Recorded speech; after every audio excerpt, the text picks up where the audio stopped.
Let's welcome back the Powerhouse panel. The panel is back with us. Betsy McCoy in studio. Christopher Arps joining us from, as I always say, sunny downtown St. Louis. I don't know how you do it there. You're an hour behind, yet the sun is up and shining on the mighty miss behind you there.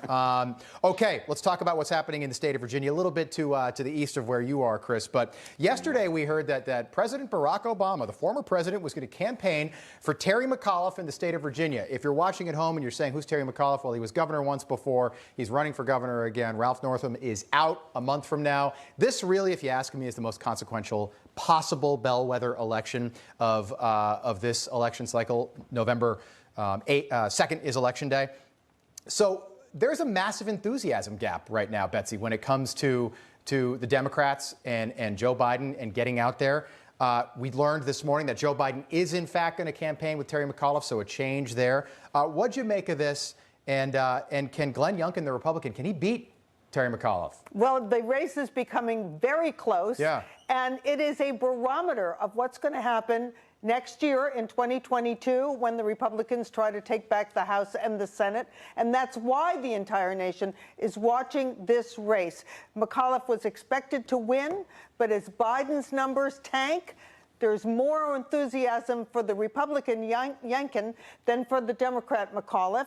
And Youngkin has some big winning issues. Number one is the issue he wants to stay on top: education. Parents are livid in Virginia about what's happening in the schools, the dumbing down, the critical race theory, the transgenderism. And even though McAuliffe is trying to make this a referendum on Donald Trump, Youngkin is pulling ahead, emphasizing education and parents' rights to control what happens in their children's schools. Betsy, Loudoun County, Virginia, ground zero for critical race theory right now. Terry McAuliffe had some pretty strong words about critical race theory. If you're a mom or dad or a grandparent at home and you care about kids in your family, little kids in particular, take a listen to what he had to say.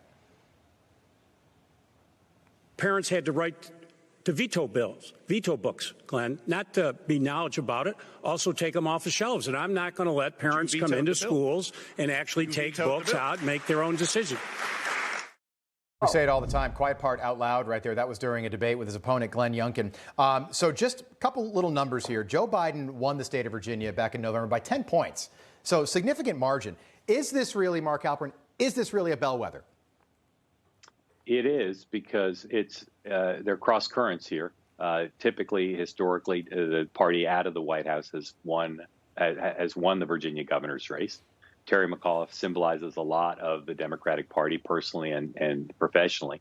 And if Republicans win, Youngkin's disciplined focus on going on issues like political correctness, like education, like how to handle the pandemic, if he succeeds, it's going to be a template for a lot of Republican candidates in all sorts of races in 2022. See, I'm not convinced that this is a bellwether. I think that the Democrats could end up winning this. It could be really close. Real Clear Politics this morning has them separated by... Rob, like 3 minutes ago, you said this was the biggest bellwether in the country. No. As you were working out the technical aspects of your home studio, I said...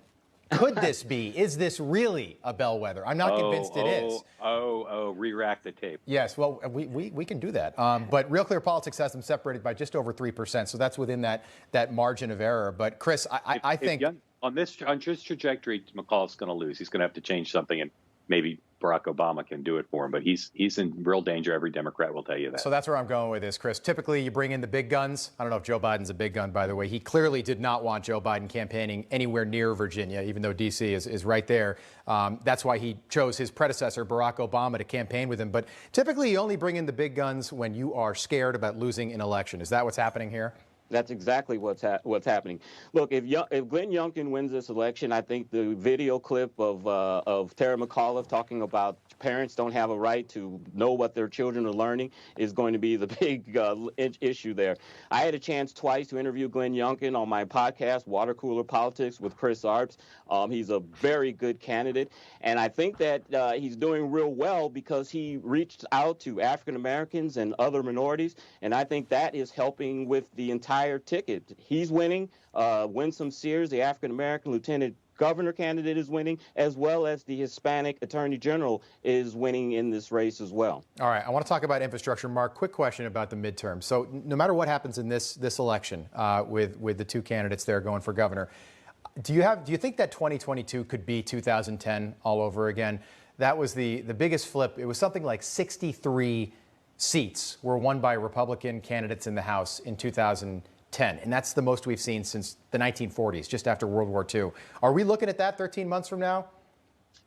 Right now, I wouldn't put the ceiling quite that high because of the lack of competitiveness in a large number of districts. But on the trajectory we're on, again, looking at history, looking at redistricting, looking at candidate recruitment, looking at the president's approval rating, as a snapshot of where we are now, the Democrats would not only lose the House, they'd lose it decisively. But this is an odd time. It's also, over a year away. So I don't think we can reach that conclusion yet. And like I said, I think the ceiling's probably a little bit lower, but this could be a route that would be right up there. Of historic proportions. Yeah, go ahead, Chris.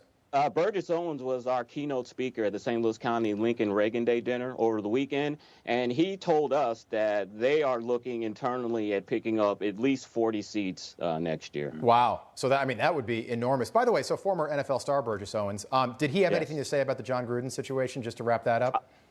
He did not. You'd be surprised that Burgess doesn't really follow the NFL anymore. He calls them Marxists and says Goodell is a communist.